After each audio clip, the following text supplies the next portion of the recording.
Hello and welcome. I'm your host Elizibar, and we're going to talk about this book. It's a comic book, you might have noticed, by Eric Larson, Captain America: The End. It was actually pretty fun. I wouldn't say I don't think it's going to be above the threshold of awesome. It's definitely above the threshold of okay. Although I got one major problem with this. I got one major problem with it. I look at the art in this book, and I think back to when Eric Larson was really good, man.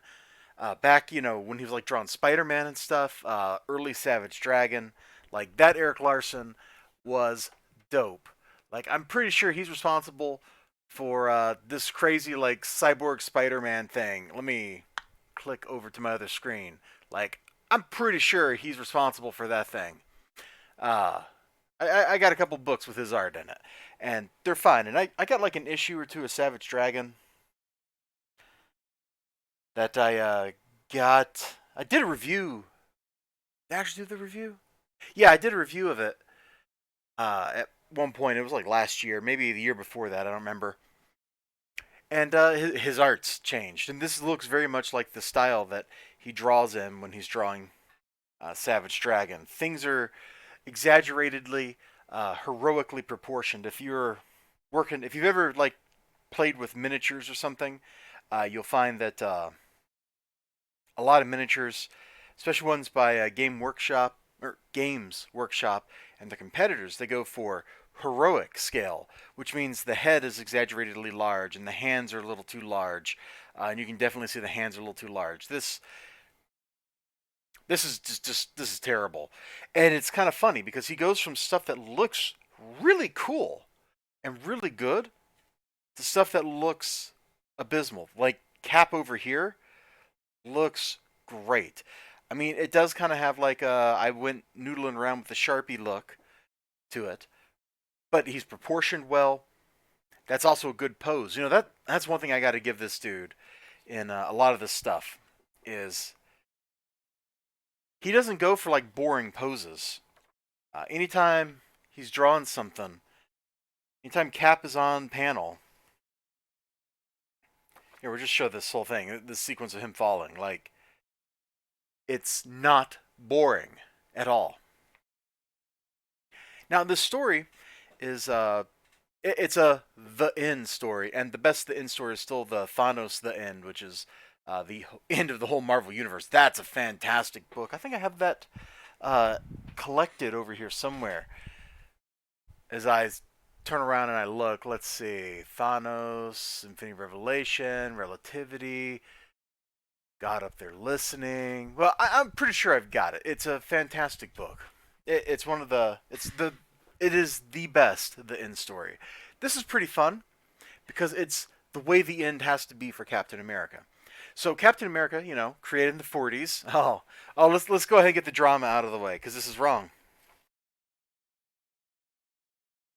I'm surprised they have not recalled and pulped all these books. I really am. They should have because Stan Lee did not create Captain America. It was Joe Simon, if I do remember right. Um, anyway, it's this whole book is Captain America versus Red Skull. Let me go back to that two-page splash. That's super dramatic because Red Skull has turned his poison mist stuff into a virus, and so it's infecting people and turning them into red skulls. There's one panel in here later on. I really want to show it to you, but I'm not going to. I'll post it on Instagram later. It's absolutely a fabulous panel, and it explains why the Red Skulls have like a hive mind. It's kind of cool. It's like hive mind Red Skull zombies. Like I'm down with this. You have Captain America. You have Red Skull battling forever until one of them wins. It's the way a Captain America story has to end. It absolutely is. So Captain America, he's fighting them. He escapes, falls, meets some people. He adventures with those people. Then the story wraps up. I'm sure you can imagine, like it's the end. So there's something final about it, and I don't want to tell you what, but it's very satisfying. There's some stuff in the writing that I'm not sure I like, and it's repetition. Let me get a little piece of paper. Repetition can work really well when you're writing a story, and apparently I've got no pen over here but my Coffin Comics pen. But you've got, there we go. He's dead. A couple pages later, he's dead. It's talking about the Red Skull every time. It's not a running gag. It's like in music, what is that? A leitmotif. But it shows up. It's right here on this page. You can't see it because it's just off the bottom of the screen. My bad. It's right here. He's dead. A couple pages later, he's dead. I'm sure it's in. I'm pretty sure it's in the book 4 times. I should probably have went back and recounted that, but it doesn't matter that much. But there's repeated phrases like that that keep reoccurring. And at first, I thought it was to be cutesy, and then after I read this, I sat down and I was reading an actual book, a novel from about 25, 30 years ago, and that was when I remembered that book had this like it's played off in that book as a running gag. It's the doctor doesn't like being called Bones,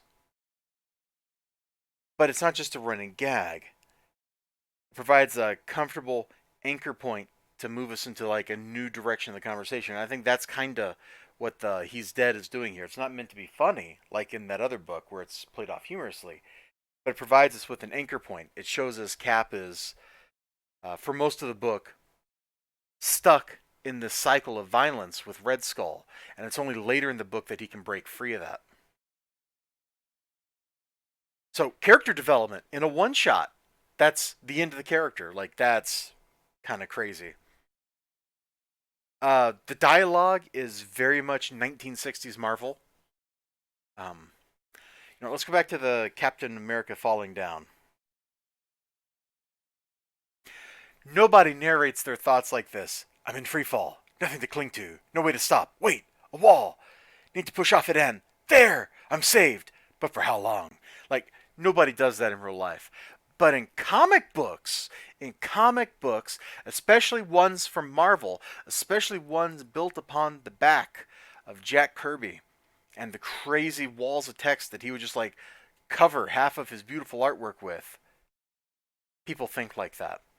All in all, I really enjoyed this book. And I was surprised that I enjoyed this book because I went into this thinking this is going to be kind of train wrecky, kind of like Savage Dragon was, even though Savage Dragon turned out to be okay, and absolutely wrong. The only thing I'm going to give this book flack for is the cover. It's a cool looking cover, but so where are the credits at? Who did the cover? Let me just do this so I can properly attribute them. I think that this must be the main cover by Raza because this sure doesn't look like Eric Larson line work. It looks nothing like any of the interior art.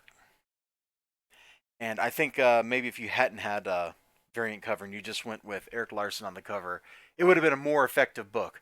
Anyway, thank you all so much for joining me. Remember to like, comment, subscribe, all that good stuff. I sure hope to see you again next time. Let me know what you think down in the comment section below. Follow me on Twitter. I got a Facebook page. Like, there's a million links down below. If you're on a social media platform, there's a pretty good chance I'm on that social media platform. At least at some presence, some level of presence, so you can come say hi to me, and I'd appreciate that. Bye-bye.